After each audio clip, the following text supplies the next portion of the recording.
الله فلا مضل له ومن يضلل فلن تجد له وليا مرشدا أشهد أن لا إله إلا الله وأشهد أن محمدا عبده ورسوله لا نبي بعده اللهم صل وسلم على نبينا محمد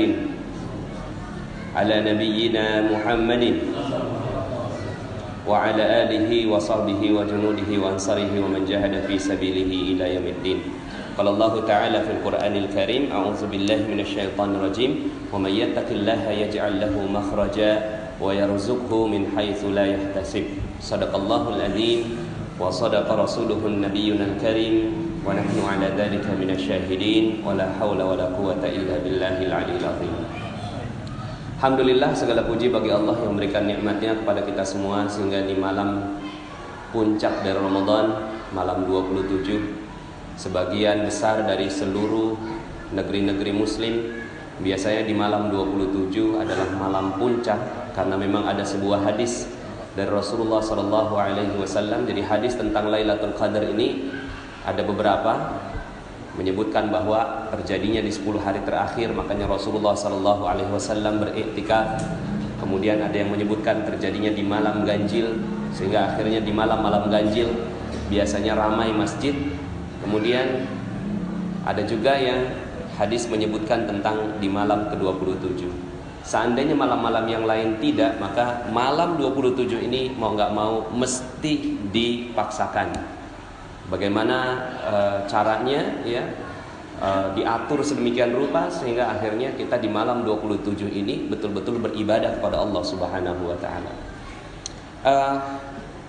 Sebenarnya janji Allah Subhanahu wa taala terhadap Ramadan sudah terlalu banyak. Cuma yang aneh adalah kenapa janji-janji itu tidak membuat umat Islam, khususnya umat Islam Indonesia itu bersemangat. Contohnya nggak bersemangat adalah semangatnya di awal saja, di akhirnya melempem. Ya, alhamdulillah kita bersyukur di masjid ini masih ramai, walaupun sudah pastinya juga lebih berkurang. Kita doakan semoga yang berkurang ini bukan karena melemahkan semangat, tapi karena sudah pulang kampung, ya. Sudah mudik. Tapi yang anehnya adalah janji-janji Allah ini udah banyak sekali, ya, terhadap Ramadan. Tapi kenapa kok terjadinya itu penurunan? Mungkin kalau diganti begini, kalau seandainya ya serius melaksanakan ibadah di bulan Ramadan maka dapat Fortuner 1. Seandainya serius di bulan Ramadan dapat rumah harganya 2 miliar. Seandainya serius di bulan Ramadan sampai akhir, maka sesiapa yang berhasil seperti itu maka dikasih jalan-jalan ke 20 negara di seluruh dunia. Kira-kira kalau seperti itu ramai nggak di masjid? Halo? Nggak muat ya? Sampai ke Agung Sok. Seandainya pahalanya seperti itu, ya, seandainya pahalanya seperti itu maka nggak akan pernah muat ini masjid. Tapi Bapak Ibu yang dirahmati Allah, percaya nggak? Begitu memang yang Allah janjikan. Begitu yang Allah janjikan.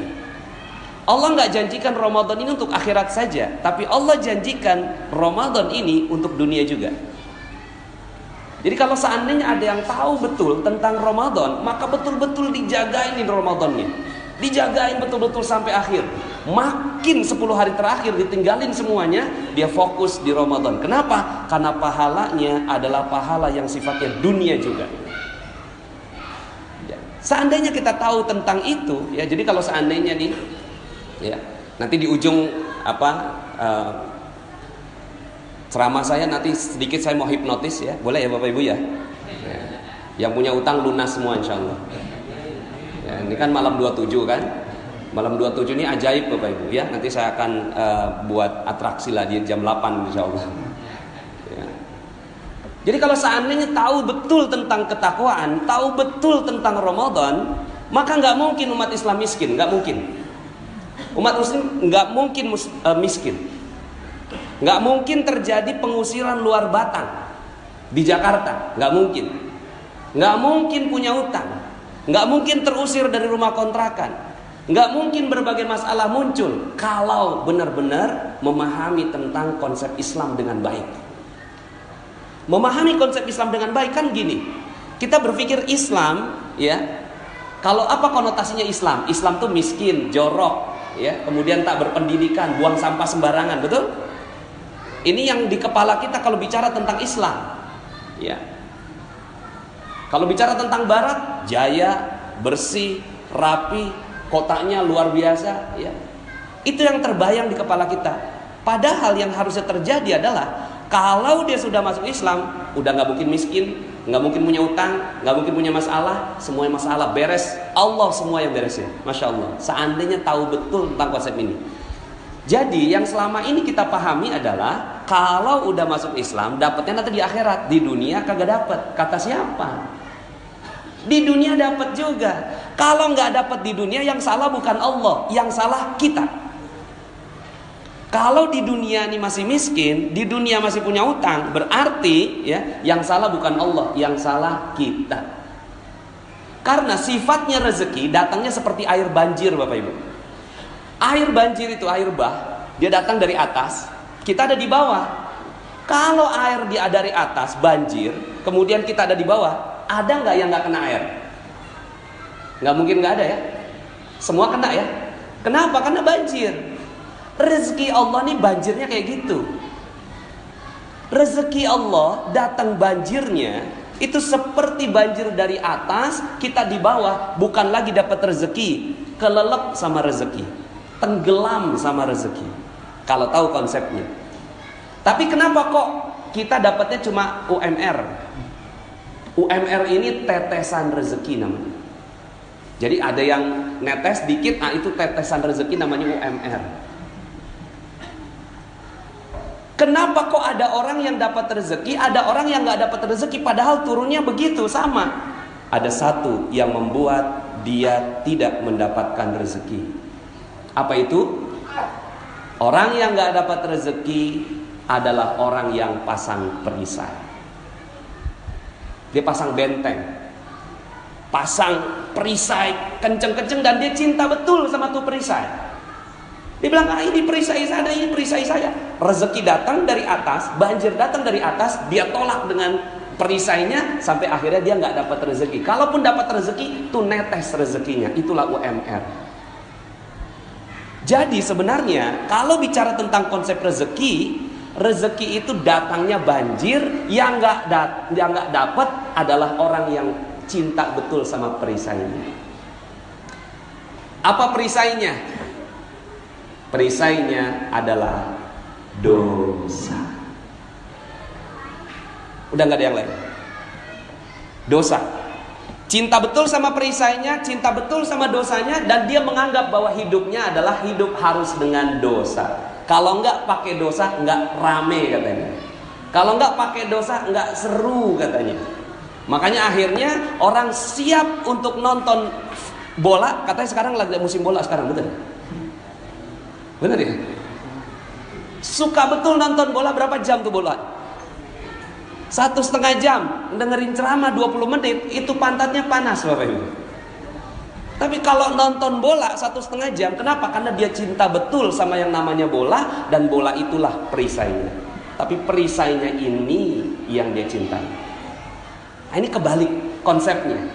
Kalau dia tahu betul, maka rame ini masjid. Seandainya dia tahu bahwa yang harus dilakukan bukan cari rezeki, bukan cari rezeki. Ngapain cari rezeki? Yang perlu dilakukan adalah itu lepas perisainya, maka rezeki langsung datang. Yang tadi saya bacakan di dalam rakaat yang kedua, itu dakwahnya Nabi Nuh alaihi salam. Dakwahnya Nabi Nuh, beliau mengatakan, faqultu astaghfiru rabbakum innahu kana ghaffara. Minta ampun sama Allah, maka Allah akan melepas perisai kamu. Begitu. Allah buka nih perisainya. Lepas aja perisainya. Kok cinta betul sama perisai? Kok cinta betul sama dosa? Mata ngelihat yang maksiat, itu kalau nggak dilihat rugi. Dengerin lagu-lagu, kalau nggak didengerin nggak asik. Ini cinta betul kita dengan perisai kita. Terus kemudian nyakitin orang, bikin orang tersinggung, kayaknya kok seru. Gosip, kalau nggak digosok, ya nggak makin sip. Kalau nggak ngomongin orang, kayaknya nggak seru. Padahal itu, masya Allah, itu perisainya. Ya. nggak durhaka sama orang tua, kayaknya nggak seru gitu. Lah kita cinta betul nih sama perisai, sampai akhirnya kata Allah, faqultu astaghfiru rabbakum innahu kana ghafara. Lepas itu, lepas perisainya. Udah itu doang, lepas perisainya. Setelah lepas, apa kata Allah? Yursilis samaa alaikum midrara, maka Allah akan turunkan hujan yang lebat dari atas langit. Tuh. Kalau hujan masih tanda petik nih. Hujan bisa banjir, ya kan? Ini konotasinya masih macam-macam. Wah, ini maksudnya hujan mungkin keberkahan dan seterusnya. Enggak. Ayat berikutnya Allah, oke, kalau kalian nggak paham tentang hujan, kalau kalian nggak paham tentang rezeki itu namanya hujan, maka Allah tambahkan kalimat yang lebih jelas. Wa yumditkum bi amwal.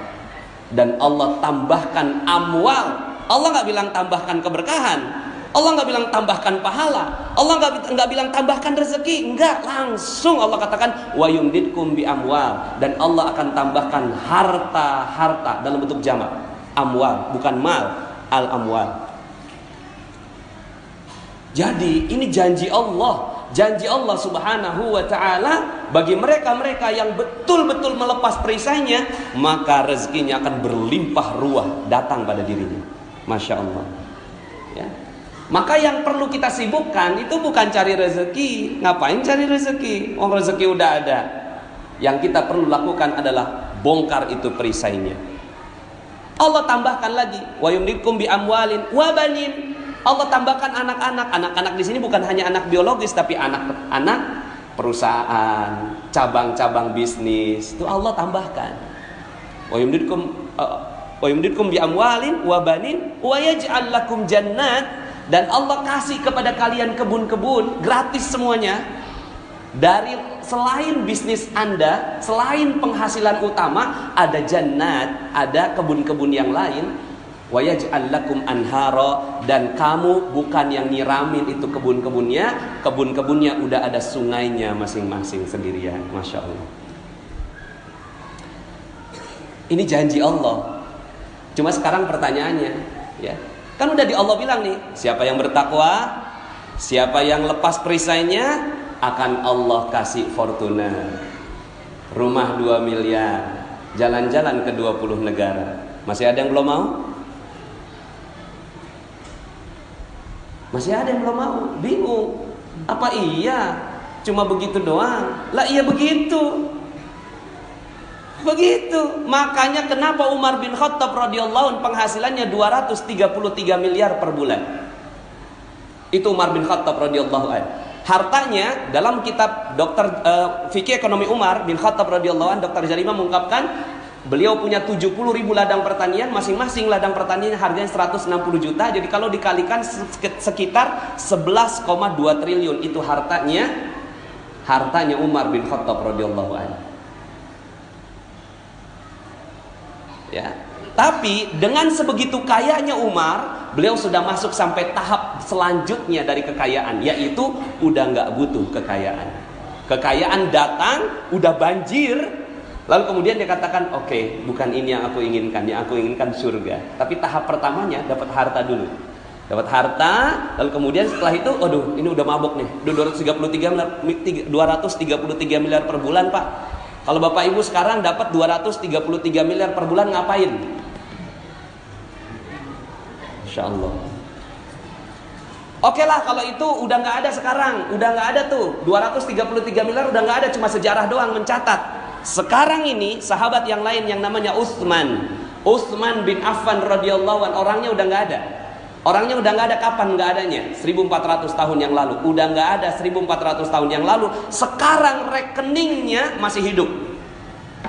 Rekeningnya Utsman bin Affan masih ada di salah satu bank di Saudi Arabia, dan uangnya berlimpah. Itu uangnya nggak habis-habis untuk memberikan kepada jamaah-jamaah haji yang mereka tidak punya modal, tidak punya keuangan. Itu diambil dari uangnya Utsman bin Affan radhiyallahu anhu. Namanya Utsman bin Affan.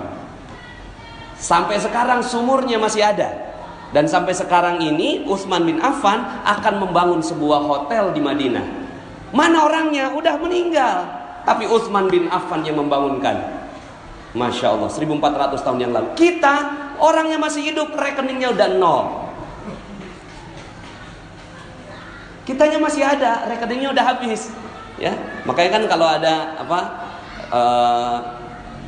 lelucon ya, gurauan, itu semua orang pada minta maaf. Sampai ATM aja minta maaf. Maaf, pulsa Anda habis. Nah, Bapak Ibu yang dirahmati Allah Subhanahu wa taala, terus gimana konsepnya? Enggak kerja. Ya, bukan begitu. Kerja artinya seperti cicak-cicak di dinding. Ini lagu bagus sekali konsep ini. Cicak-cicak di dinding diam-diam merayap, diam-diam aja. Cari rezeki itu diam-diam, ya. Diam-diam merayap. Baru kemudian kata Allah apa? Ya, kata si yang pembuat lagu ini, datang seekor nyamuk tuh. Yang datengin siapa? Allah. Datang seekor nyamuk. Kalau udah datang seekor nyamuk tuh, nyamuknya nggak hap gitu. Nah, ini namanya nyamuk nggak cerdas. Udah dikasih rezeki sama Allah nggak ditangkap. Makanya lagunya hap gitu. Lalu ditangkap. Pernah nggak ngelihat ada cicak jatuh? Sering ya. Lah itu dia lagi mau nyari nyamuk. Lagi nyari nyamuk, nyamuknya datang, hap, pas hap itu mulutnya, lidahnya udah nyejulur, kagak ketangkep, jatuh. Tapi apa yang terjadi sama si cicak? Naik lagi, diam-diam merayap. Datang seekor nyamuk, hap, begitu. Yang dilakukan oleh umat Islam begitu aja. Sholat tepat waktu, pas azan, tinggalin semuanya, masuk dalam masjid, zikir, ya. Sholatnya bersama dengan imam di takbiratul ihram yang pertama, lalu kemudian keluar aja, celingak-celinguk, silaturahim, dapat rezeki. Ya begitu dah konsepnya. Sekarang kita diajarkan untuk konsep yang tidak benar, sehingga akhirnya yang terjadi adalah masjid kita kosong, padahal masjid sepatutnya penuh sekali. Makanya Ramadan, janjinya Allah nggak begitu. Janjinya Allah kan umat Islam udah pada cerdas semua. Wa may yattaqillaha yaj'al lahu makhraja wa yarzuqhu min haitsu la yahtasib. Barang siapa orang-orang yang bertakwa, maka Allah buka semua masalahnya. Allah buka semua masalahnya dan akan diberikan rezeki dari arah yang tidak disangka-sangka. Ini kan harusnya cerdas memahami ini. Makanya Allah janjinya Ramadan, man shoma ramadhana imanan wahtisaban ghufira lahu ma taqaddama min dzambi. Barang siapa yang berpuasa dengan penuh iman, dengan penuh penghisapan, dengan penuh perhitungan, maka Allah akan buka perisainya. Tuh, janji Allah nggak ada yang lain tuh. Allah janjinya dibuka perisainya. Ketika dibuka perisainya, kira-kira rezekinya bagaimana?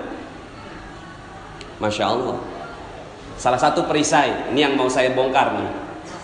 Perisainya banyak sekali. Dan ini yang kita akhirnya perlu tahu dan perlu memahami ilmu perisai namanya. Ya, ilmu perisai. Nah itu saya alhamdulillah bukunya udah insya Allah sebentar lagi jadi. Di bulan Agustus insya Allah terbit. Itu saya buka tuh semua perisai-perisai yang membuat akhirnya kita terhalang dari rezeki. Jadi ternyata yang kita perlu lakukan hanya ini aja. Yang kita perlu lakukan hanya bagaimana kita membongkar perisainya. Salah satu yang saya bongkar adalah utang.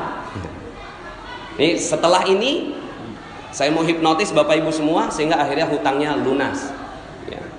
Kemarin kan Pak Sawal nanya, lagi ngapain Pak Nas? Ini lagi bikin buku. Ini kalau orang baca buku saya langsung lunas utangnya. Kok kata Pak Sawal, kok seru juga tuh. Tapi apa iya bisa? Nah, ya udah deh. Supaya nggak nunggu bukunya, saya praktekkan di sini. Bismillah, ini duduknya agak-agak ini ada mau yang lunas utangnya? Yang mau lunas utangnya duduknya agak benar-benar dikit ya. Gini Bapak Ibu, ini saya kasih tahu konsepnya. Namanya konsep law of projection. Apa itu law of projection? Law of projection berkata bahwa ada laptop, ada proyektor, betul? Kemudian ada layar. Di sini alhamdulillah udah punya layar. Ada proyektor, ada layar, ada laptop. Sekarang pertanyaannya, ini gampang sekali akhirnya menjelaskan seperti ini karena kita sudah mengerti tentang teknologi. Apa yang ada di laptop dengan apa yang ada di layar itu sama atau beda? Sama, pasti sama. Kalau saya pencet spasi, langsung dia berubah. Di laptop berubah, di layar berubah. Betul? Ini namanya law of projection. Apa yang terjadi sebenarnya? Yang terjadi adalah si proyektor ini memancarkan cahaya yang tidak berhenti. Terus gitu. Teng, teng, teng, teng, teng, teng, sampai akhirnya si laptop itu di layar sama persis. Nah Bapak Ibu, nasib kita itu seperti layar. Nasib kita seperti layar. Dan proyektornya Allah kasih di setiap kita, namanya otak. Otak kita adalah proyektor dan dia ini memancarkan energi teng teng teng teng setiap saat. Jadi dia memancarkan energi berapa kali? Sehari 60.000 kali. Itu namanya kalau dalam hitungan frekuensi 60 Hz. Dia 60.000 kali memancarkan energi. Suka nggak suka, mau nggak mau, sadar nggak sadar, itu langsung. Nih Bapak Ibu sekarang, yang sekarang sedang berada, ini lagi memancarkan energinya. Pikirannya semua lagi terpancar, ya. Nah, apa yang ada? Laptopnya apa laptopnya? Laptopnya adalah pikiran, nggak kelihatan. Pikiran itu di dalamnya otak. Otak inilah mesinnya, layarnya nasib kita. Nah, selama ini kita memproyeksikan utang. Kira-kira jadinya apa di layar? Halo? Utang. Udah cerdas nih. Jadi di layar yang terlihat apa kira-kira? Utang. Sampai kapanpun orang yang berpikir begini, sampai mati, sampai meninggal, dia nggak akan pernah lunas utangnya. Percaya sama saya. Kenapa? Karena pikirannya itu diliputi hutang. Hutang. Aduh, nih motor belum bayar, mobil belum lunas, rumah masih KPR. Akhirnya sampai kapanpun, udah pun lunas, akhirnya mau utang lagi. Aduh, ini udah selesai nih, beres nih satu nih. Kita sekarang utang lagi. Terus utang sampai meninggal dunia, dia akan terus memiliki utang. Nah, karena konsepnya law of projection gampang. Dalam waktu sedetik saya bisa katakan bahwa utang Bapak Ibu lunas. Gimana caranya? Waktu itu ada yang datang begini, Ustaz, hidup saya hancur. Nah, hidup saya hancur itu energi. Saya bilang, wow, keren. Kok keren sih Ustaz? Iyalah keren. Dia proyeksinya apa? Hancur. Saya apa? Keren. Iya Ustaz, hidup saya itu hancur karena banyak utang. Wow, dahsyat. Kok dahsyat sih Ustaz? Dia utang, saya dahsyat. Coba cerita, berapa utangnya? 200 juta Ustaz. Wah, keren banget. Luar biasa nih, ya. Kok luar biasa Ustaz, ini saya udah mau dipenjara nih gara-gara punya utang ini. Gini loh, zaman sekarang ini ya. Zaman sekarang ini dipinjemin 1 juta aja nggak gampang loh. Kamu itu dipinjeminnya sampai 200 juta loh. Berarti kamu tuh orang yang amanah ya. Sampai orang mau percaya sama kamu. Iya juga ya. Iya dong, kamu udah nggak punya utang sebenarnya. Yang kamu punya itu amanah. Selama ini kepalanya dia utang. Kapan kebayar kira-kira? Nggak akan pernah kebayar. Ganti, switch, pencet spasi. Pas pencet spasi yang muncul amanah. Maka kalau seandainya dia utang, maka layar utang. Kalau amanah langsung keganti di layar, datang amanah bertubi-tubi padanya. Amanah langsung datang. Sekarang 200 juta itu modal kerja. Setelah itu gitu ya, datang amanah lain berupa customer yang loyal, karyawan yang setia, supplier yang baik hati. Itu amanah yang didatangkan pada dirinya. Jadi saya tanya sama dia, masih punya utang nggak? Nggak punya Ustaz. Yang dipunya apa? Amanah. Wah, subhanallah. Hiduplah dengan begitu, insya Allah nanti amanahnya akan bertambah-tambah. Sekarang saya mau tanya di ruangan ini, nggak tahu kalau di bawah pada ngerti nggak? Saya mau tanya, masih ada yang punya utang? Halo? Hah? Masih? Oh, belum paham berarti. Sekarang saya mau tanya sekali lagi, masih ada yang punya utang di sini? Hah? Sekali lagi saya mau tanya. Yang jawab banyak berarti ngantuk. Saya mau tanya sekali lagi. Ada yang masih punya utang di sini? Udah nggak ada? Yang punya apa? Amanah. Udah nikmati aja hidup. Karena Allah Subhanahu wa taala akan berikan amanah. Maka itu amanah. Dulu Allah kasihin itu, kita lagi butuh banget. Pas kita datang ke orang bawa proposal, ternyata subhanallah dia percaya sama kita. Oke, saya kasih 200 juta. Itu amanah, itu rezeki sebenarnya. Tapi kita selama ini ngomongnya apa? Utang. Kok ya rezeki dibilang utang? Ini dosa namanya. Dosa satu. Ini perisai kita. Karena kita menganggap utang sebagai azab buat kita. Padahal itu adalah rezeki yang harus kita jaga amanahnya baik-baik. Sama seperti ibu-ibu.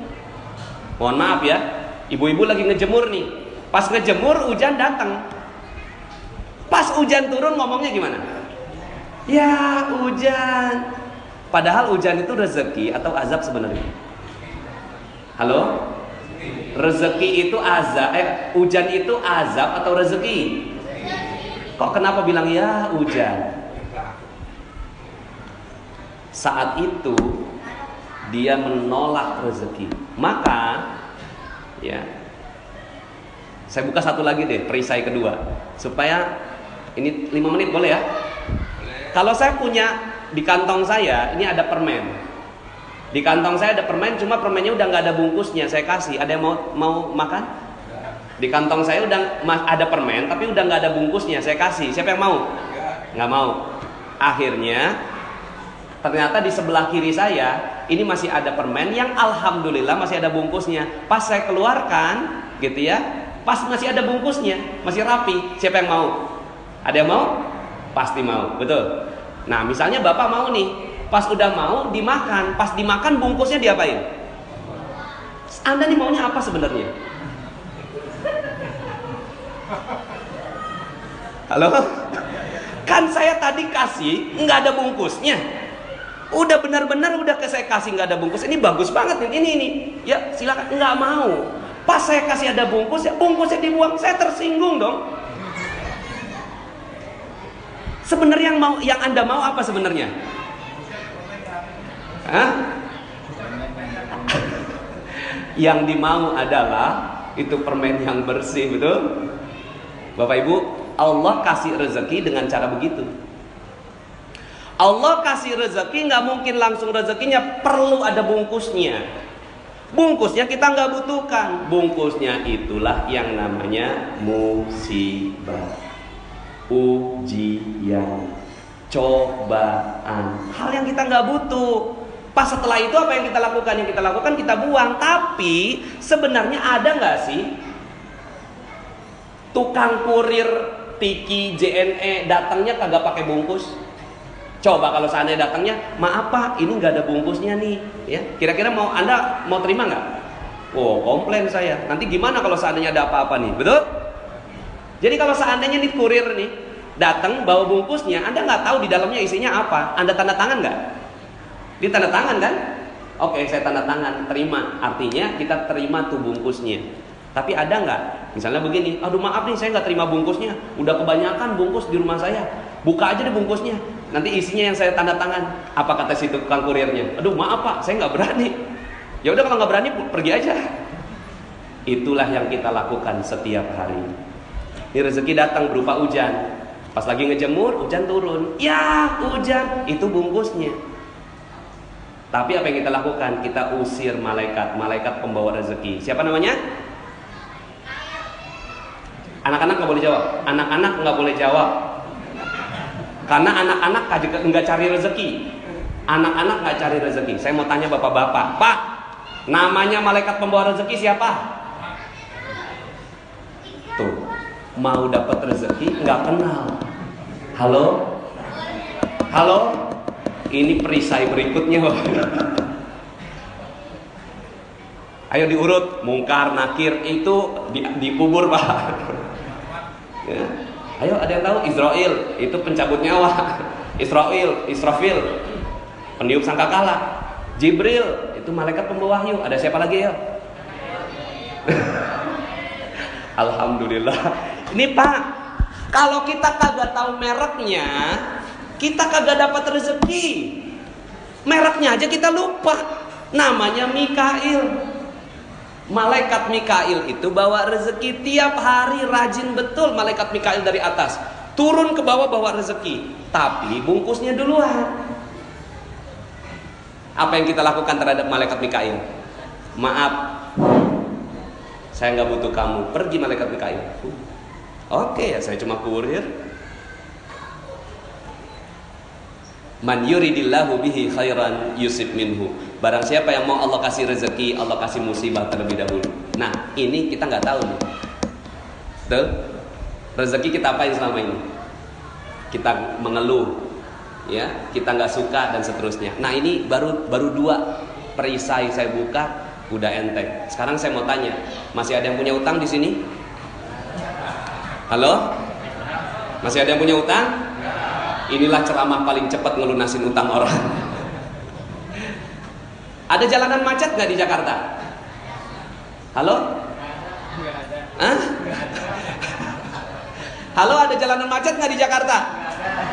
Di Jakarta? Ini orang mudik semua. Di Jakarta ada jalanan macet nggak? Nggak ada ya? Adanya penuh. Kalau macet, kita tuh lagi memproyeksikan macet, maka kita lagi berdoa, ya Allah macetkan hidupku, macetkan rezekiku, macetkan